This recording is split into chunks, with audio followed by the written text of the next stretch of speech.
Okay, you have your Twitter schedule. You know that you're going to tweet maybe 3 to 5 to 10 times a week, whatever you set up for, and you're going to do it for 3 months. Well, my goodness, that's a lot of content no matter how you slice it.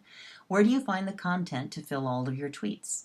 You don't have to do it all yourself. You don't have to try to search the web or write something and tweet repeatedly yourself. You can retweet, and it often will allow you access to people that who are like-minded with you and are part of what we call a list. Now, to get to a list, you simply go to your profile. So let's go in through mine and we'll take a look at these lists.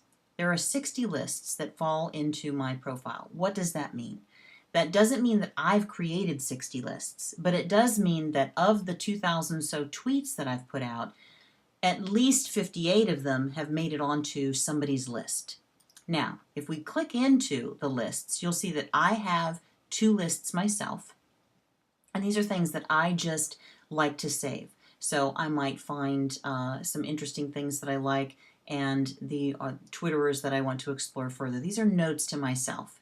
But look at the rest of these. So these are 58 other lists by other people.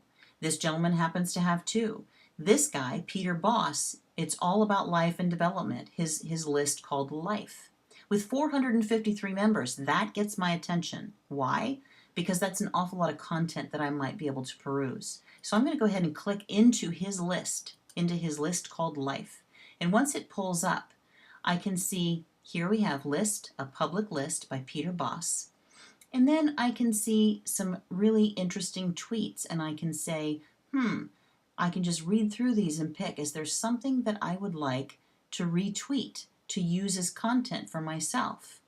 So this is kind of a nice quote. The truth is that you already are what you are seeking. And so it might be a little bit heavy for me. So I'm going to continue to go through and just take a look. Now, when I find something that I really want to go ahead and retweet, then I can. I'm not going to. We write because we believe the human spirit cannot be tamed and should not be trained. Well, I think that's a fascinating tweet. I'm going to go ahead and retweet that. Now, my personal profile is about becoming your best self and philanthropy, nonprofits. It's a very wide list, which is why I have so many folks, because it's not as focused as you might want to be. But if you want to get further focused, then I recommend going into Peter Boss, the guy who created this list, and then seeing, look at all of his followers. He's got 3,491 followers.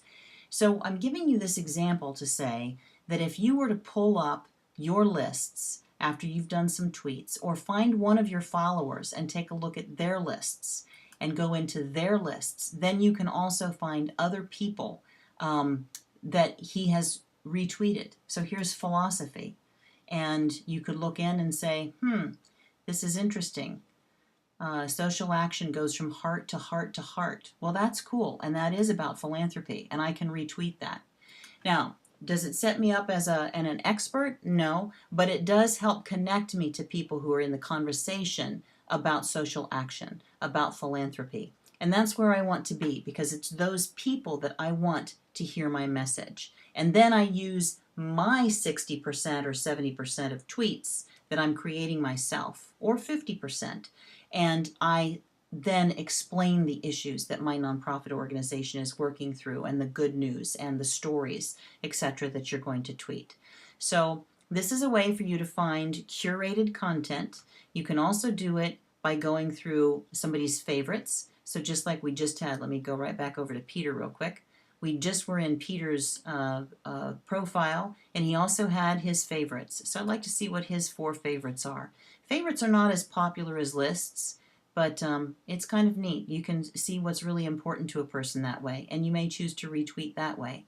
Again, lists and favorites, ways that you can find other content so you don't have to create it all yourself. And I would go with a mix of between 50 and 70% that is curated content, so that you're between 30 and 50% original content. It's just a matter of getting involved in the conversation. And as you gain more and more followers, then you can balance that out more until you get to about 50-50.